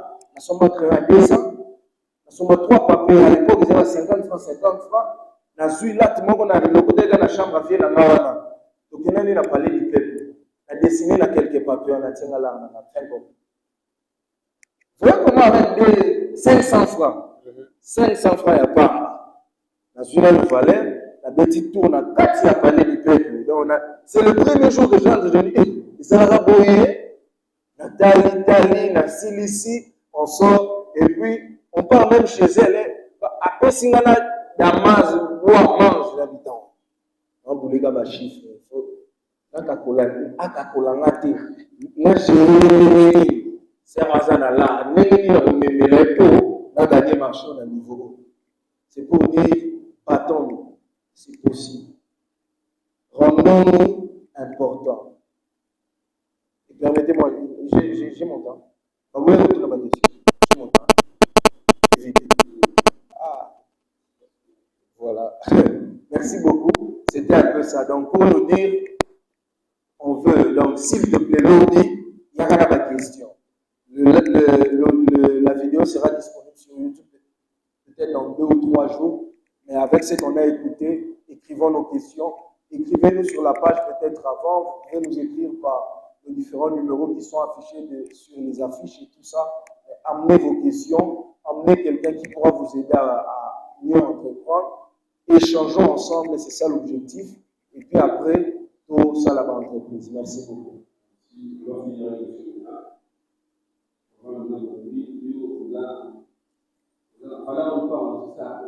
Alors, il y a portion de terre dans Dubaï. À côté des zéros va transformer. C'est comment moi, je suis appliquer quelques minutes. Et puis je vois que ça sera très bien sollicité.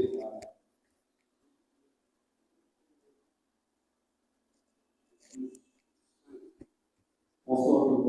Bonsoir. Moi, c'est Nathan Luna. Je suis photographe, comme on vient de le dire ici. Graphic designer, en design, infographie, tout ce qui va avec. Je suis dans ça. Avant que je parle de moi, j'aimerais un petit peu compléter M. Jancy. Si je peux donner un conseil, un petit conseil, entre les métiers sur la profession principale et secondaire, s'il y a une chose que nous pouvons, un conseil que nous pouvons mettre en pratique pour nous lancer ayant des talents, c'est enlever ces complexes d'infériorité.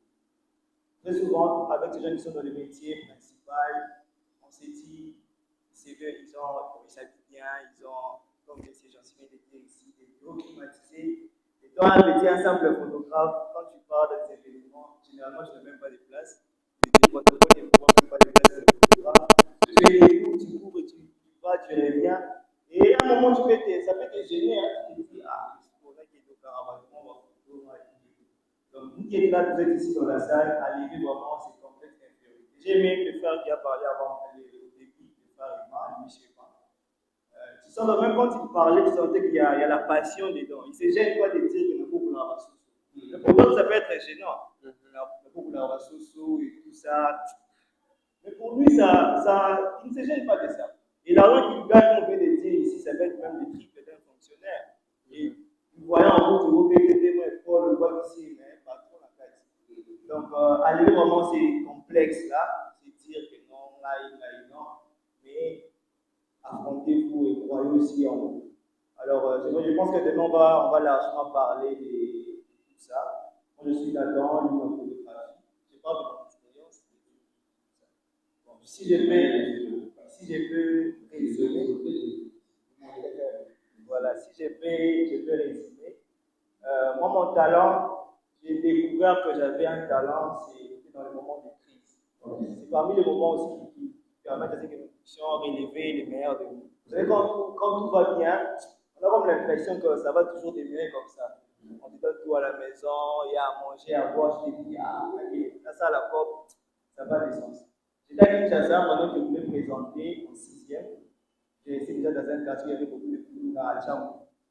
Et j'étais à Massina, j'ai cité à Kinshasa. Généralement, avec à Kinshasa, ma carte, ça va venir au Canada.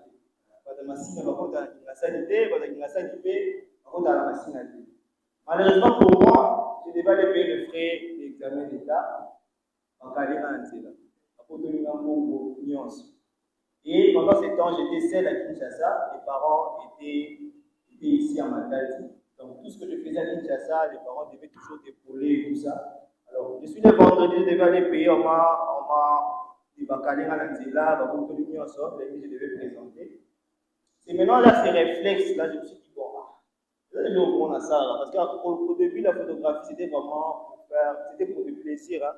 Quand les shootings ont commencé, c'était pour impressionner les filles, vous voyez, qu'il y a un photographe dans le quartier et tout ça. C'était vraiment pour ça. Mais je me suis dit, mais il y a des frères, parce qu'au début, avant, on appelait ça des shooting days. Chaque dimanche, salut moi affiche, je viens ici, photo moi shooting 3000 francs. Et parfois, on minimisait ces gars-là, mais ils gagnaient quand même. Tu dois te rendre compte qu'à la fin de la journée, moi 100 personnes, moi 50 personnes payées, si tu fais 3000 francs par 50, il y a quand même quelque chose. Mais nous, c'était seulement pour du plaisir, pour le buzz et tout ça. Et quand on a quelqu'un encore, j'ai appelé ici à Matadi, on m'a envoyé de l'argent, mais ce n'était pas suffisant. Et depuis ces jours-là, j'ai commencé à sentir ces besoins de spécificité. Chaque fois que j'appelle Matadi, tout ça, après, on va faire quelque chose. J'ai commencé avec la photographie, je n'avais pas d'ordinateur, je n'avais pas de téléphone Android, je n'avais pas de DSLR, pas de caméra. J'ai commencé le shooting avec un téléphone d'un ami. Au début, c'était avec le Galaxy S5. Ça prenait bien de photos. Parce que nous, en pensant, on se disait, shooting est ça, moi, flouer à la cinéma, c'était ça le shooting. Donc, avec les téléphones, il y a aussi une mise au point, donc on va flouer ça. Alors, j'avais cet ami-là, on s'est dit, bon, je vais faire un téléphone avec la photo, vous pouvez te traiter en mode PC. On a essayé, et ça marchait. On a une photo dans le téléphone, on a traité dans Photoshop, on a tiré le logo de PC client. Vous voyez, l'essentiel là, flouer ça à la cinéma. Et c'est là que tout a commencé. C'est là que tout a commencé avec moi. Quand commençait, j'avais pas de téléphone, je prenais son téléphone, parce que pour moi, condition et tout ça. Maintenant, les gens, on va d'autres temps, on va réciter avec les photos, ça va. Et puis, on évoluait. Je voyais des gens qui faisaient des photos minutes. Papa, qu'est-ce qu'on peut faire? On va faire un deal avec Papa. Il on va faire un shooting. Toi, tu vois, pareil, la Papo, on va aller faire le truc, à la fin, les autres, c'est là que j'ai commencé à monter petit à petit. On fait ça pour marcher. On va une personne $15, elle doit apparaître $5, est-ce qu'elle a $10?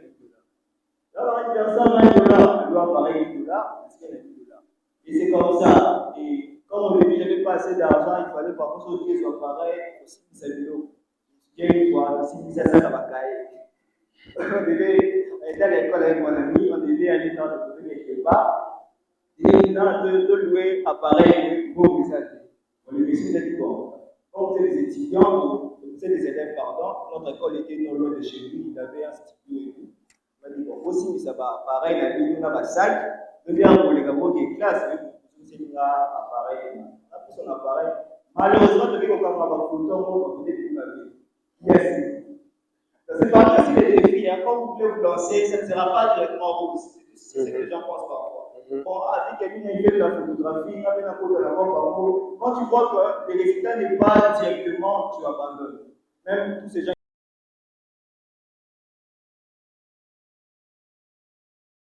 Qu'est-ce qu'on peut faire? On va faire un deal avec Papa. Oui, on va faire un shooting. Toi, tu vois, pareil, la Papo, on va aller faire le truc, à la fin, les autres, c'est là que j'ai commencé à monter petit à petit. On fait ça pour marcher. On va une personne $15, elle doit apparaître $5, est-ce qu'elle a $10?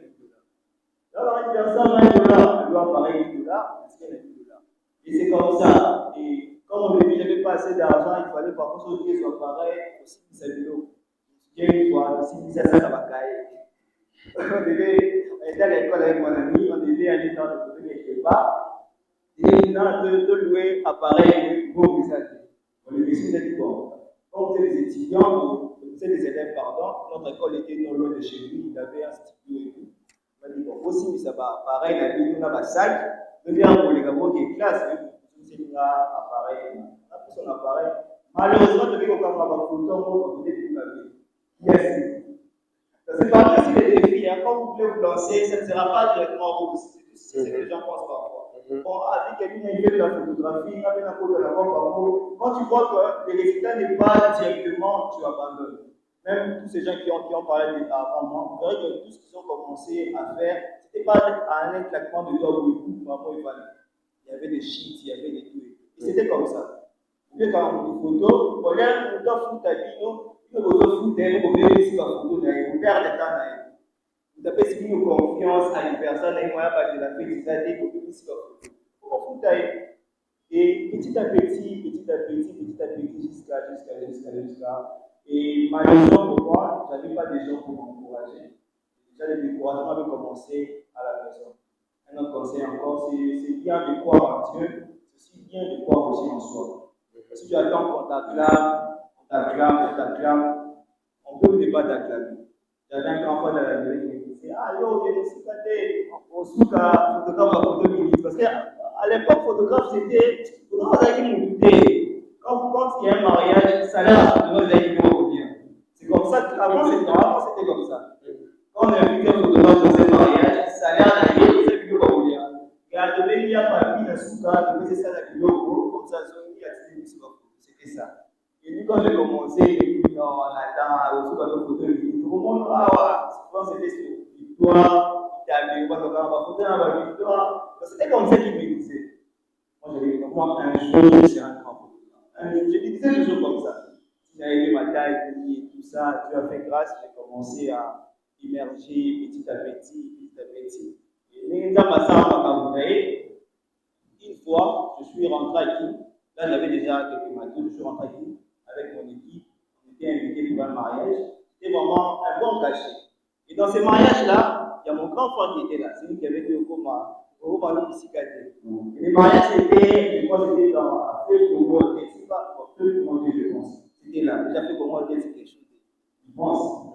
Et lui, il était aussi dedans. Sur le côté, il avait dit, ça, il Vous avez ramené que là, c'est un ligne en mariage, l'amour, il s'était imaginé que c'est que petit est là. Malheureusement pour lui, les jours de son mariage, ce grand frère-là n'a pas su m'appeler pour son événement. Pourquoi? Parce qu'il s'était senti un peu gêné, quoi. Le petit que j'avais dit qu'il n'ira pas loin, il n'a pas mal, c'est à mon ami, là, on va faire ça. Et puis, moi, je n'ai pas dit. Après, ça, j'ai essayé un peu de synthétiser et tout. C'est vraiment ça. Je pense que demain, on va vraiment beaucoup développer. Vraiment, croyons ce que vous avez. Soyez aussi patients. Soyez patients. Allez-y, n'oubliez pas les étapes. Moi, j'ai commencé avec rien. Aujourd'hui, j'ai peut-être quelque chose, mais j'avais commencé vraiment avec rien. Quand je dis rien, rien de rien. Pas d'ordinateur, pas d'appareil photo et tout. Si je vais utiliser les phrases derrière, c'était pas les moments de pas monter, c'est un moment photo. Ouais, quand j'ai acheté l'appareil, quand j'ai commandé l'appareil, elle m'a dit, pourquoi ça m'a dit, ça m'a principalement, maman, ça va payer un jour. Donc, soyez patients. Et tout ça, c'est aussi la passion, dépenser beaucoup d'argent. Et tout ça, tu ne sais pas, est-ce que c'est possible, est-ce que c'est pas comment possible. C'est ça aussi un entrepreneur. L'entrepreneur, quand il veut mettre les pieds, il n'envisage pas d'abord gagner. C'est d'abord cette passion-là qui l'anime de résoudre un problème qui est un problème qui est face à nous. Et par après, ça pourra payer. Voilà. Merci beaucoup pour nos trois intervenants. Et M. Nathan, en tout cas, merci. Nous avons été richement enseignés par vous. Et nous avons vraiment beaucoup appris. Et si nous pouvions nous rentrer en place, seulement sous l'acclamation.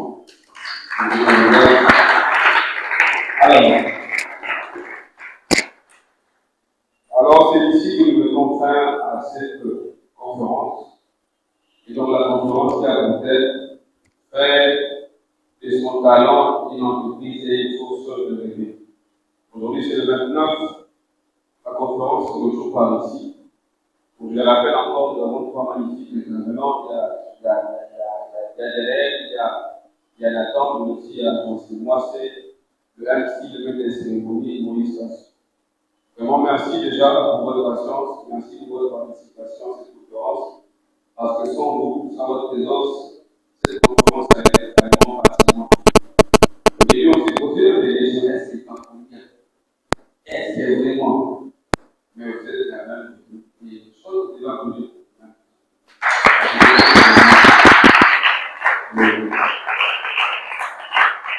Et demain, on aura un droit d'entrée. Bon, demain, avant d'entrer, il faut remplacer par lui. Ça, c'est mon état. C'est-à-dire que les droits d'entrée, c'est des plutôt. Et comment ça? Parce que quelqu'un va dire, mais il faut d'entrée, non. Il faut d'entrée, c'est simplement quelqu'un.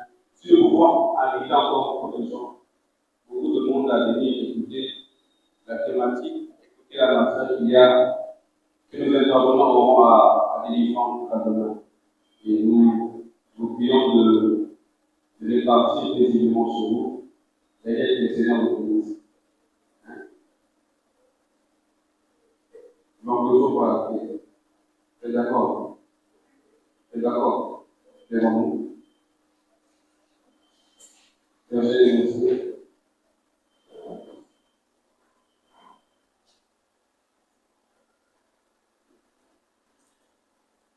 Bien. Seigneur, nous te disons merci pour les circonstances, avoir organisé, avoir permis la tenue de ces exercices. Et tout d'abord, de prier, nous pouvons nous jouer de l'Église, ainsi que la séance de demain.